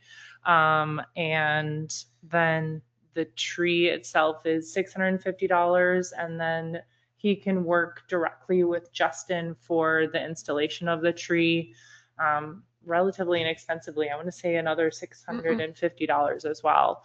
I think I'm going to stop talking now. How big's the tree? I don't know if you 4 mentioned. inch. 4-inch How tall? diameter. Oh, so a 4-inch diameter, which ends up being, do we have that number? 20 feet, I think? 18, 18 to 20, yeah. It's a nice sized tree. Yeah. And the elm itself is kind of a hybrid version of an elm because of it is more disease resistant. And the original tree that is the Liberty tree, which is the basis of this idea that Cody brought forth, was an American elm. Thank you to Carly and Matt and Cody and Brent. So I'll ask for comments because I'm assuming the 4 of them are behind this project. So I'll ask comments. I'll start with you, Tim. Comments? I think it sounds great. I'm a little disappointed. You know, I thought Liberty Trees, plural, sounded a whole lot better, but that, I'm glad this is fine. I guess the only thing as far as planting it, do wolf rats, the people out of Hortonville, will they have recommendations on any kind of soil treatment or anything preconditioned just to be sure we dig a hole, put the tree in, it doesn't die because there's something in the hole or something in the soil that, you know, we either could have done something about or. Justin was going to be in contact with them about what those questions are. Okay. Otherwise, I think this is great. Thank you. The wording Carly has better wording for the plaque. But other than that, yeah, that was minor detail. And the Wolf Raft did do a large planting project in Sister Bay, so they're well aware of the soil conditions. They've of been here. Northern Yeah, Door County. okay. Good. Yeah. Rick, your comments? The wording that I handed down there, that's an option. If you go back to the plaque, I think it's missing a word anyway, but I kind of, Yeah. having read that, I thought we'd go with that. Or you could say that in commemoration of the founding of the United States of America, something like that, just. And I appreciate your input with this, Cody. I think it's great. Is the foundation contributing to this monetarily or? I mean, it was discussed at the kind of task force that their Ephraim Historical Foundation, if a cost arose, we would certainly be, willing to contribute towards it. But it seemed like based on the conversation, there maybe wasn't anything specific that was needed in terms of a monetary gift, but it's certainly something we could, contribute towards if one pops up. Well, I certainly appreciated when we were talking about how to celebrate your idea. Yeah. Because it was your idea. However, if we're going to put on the Village of Ephraim and Ephraim Historical Foundation, it seems like then how do we not put on Ephraim Business Council and others? I'm just wondering if it should just be the Village of Ephraim. Doesn't have to say Ephraim Historical Foundation. I mean, it's up to the board. I mean, this is a village project and the village is ponying up the money. So if the board would prefer to just say the Village of Ephraim, it's nothing off the back of EHF.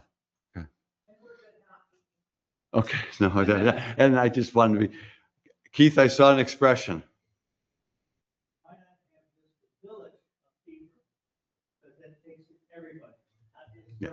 Yeah. Right.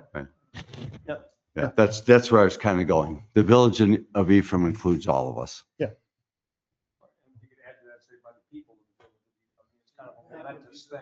It's fine with me. Yeah. Yeah. I like that. Yeah, I think, the impetus for doing this was utilizing the 250th as a way locally to kind of highlight the power of community collaboration and civic engagement. So I think that wording reflects that better. So.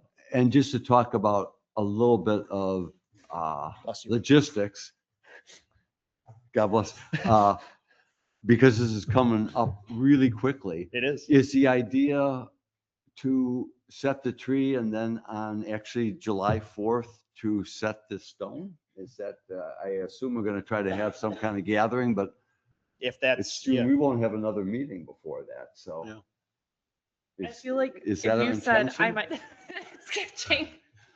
I want to say that once we finalize the verbiage of the plaque, I think you said the lead time was at least 6 weeks. So we like 4 to 6. 4 to 6. So we will have to. The tree may need to be planted, which hopefully there's enough lead time there. It sounded like it was in stock potentially. So the tree might have to be planted without the plaque just because of the timing. The plaque says planted July 4th. If the plaque comes in late, it's accurate. not Still that correct, big a yes. deal. But is our idea to have some kind of ceremony, a tree planting ceremony on the 4th of July? So something brings us. We can take a picture. I don't think get we it can in the expect ground. I don't think that's Okay. gonna work. Get Just it in the ground and then maybe we could gather and have a picture taken. Yeah. But Maybe we get beyond those that, gold shovels. Yeah. We never got those gold red, shovels. white. Colin, comment. Do you know how much topsoil is there? A lot. There is. I thought it was going to be a British something against it, but it's not. Well, thank you very much for the efforts. Keith?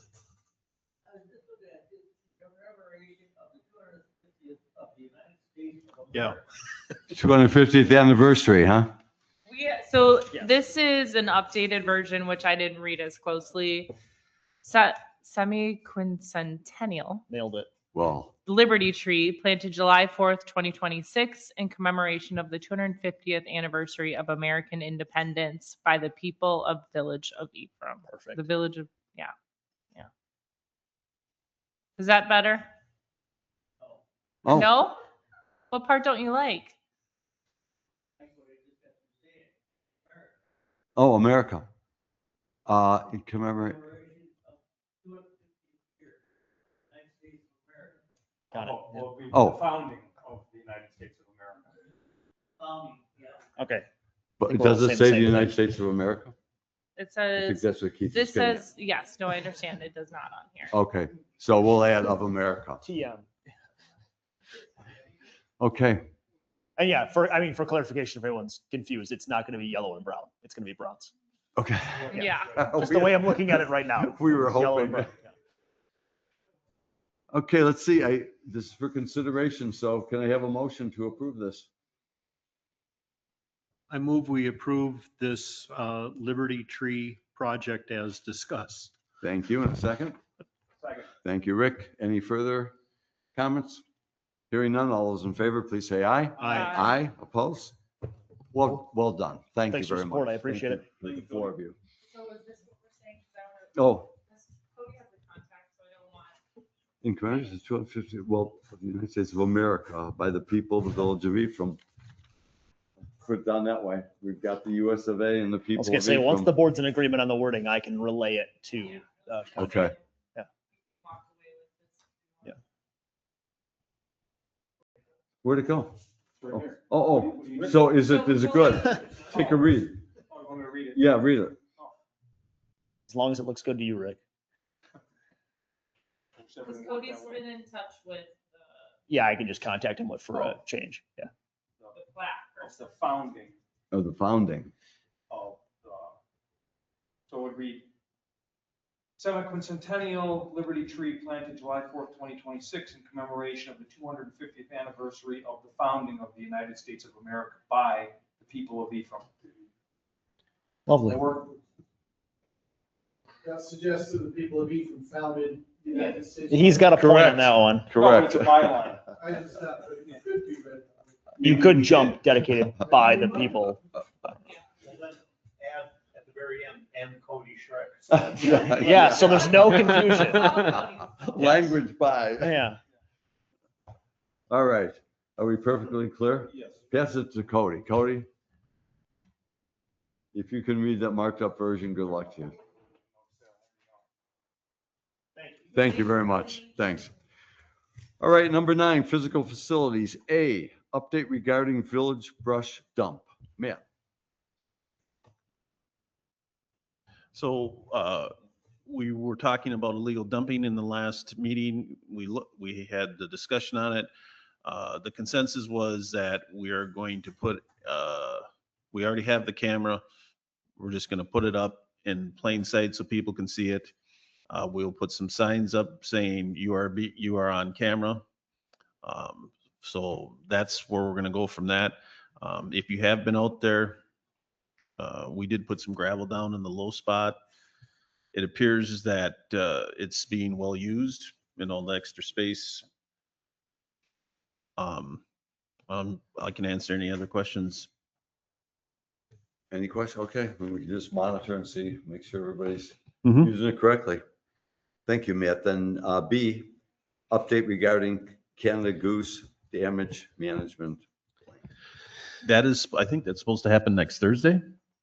I think it is. I can neither confirm, deny, nor would I debate that will be happening. Before Yeah, Fair- so yes, it'll be before Fair Ball. Yes. So again, last month we voted to proceed so long as we have numbers. So that'll be the final thing. We can pull out up until the night before.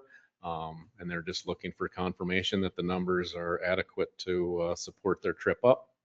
So unless something changes, that is the plan.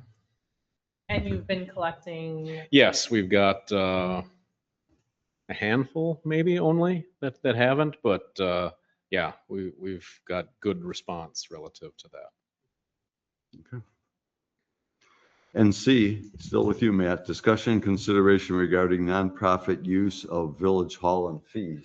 So we had a discussion on the cost, and the consensus of the PFU was that if somebody uses this or rents it, you leave it as you found it. So in other words, example was used on when we have the concerts in the park.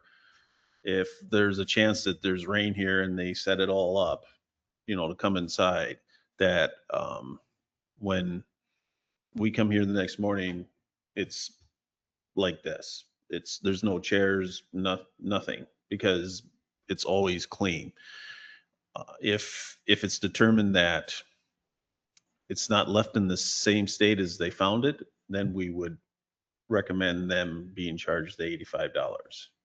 But as for charging them an annual or a fee every time they use it, we didn't want to do that. And are we just talking about Ephraim nonprofits? We're talking only about Ephraim nonprofits. And what about if it's a nonprofit from outside of Ephraim? Then they would have to pay our normal fee. Questions for Matt on that? Who's moving our electronic equipment around? Brent?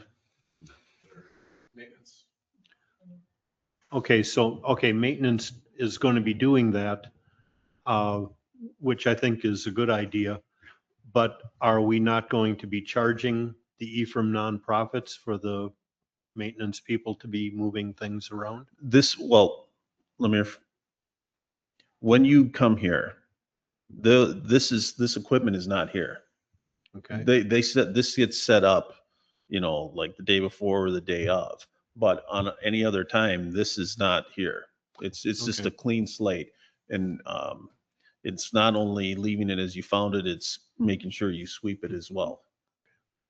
Thank you. That's all. So nonprofits then would assemble the chairs and tables they need and take them down after they're done. Correct. Okay. Do we have to modify now our fee schedule with this decision? I think it was just adding some language. Okay.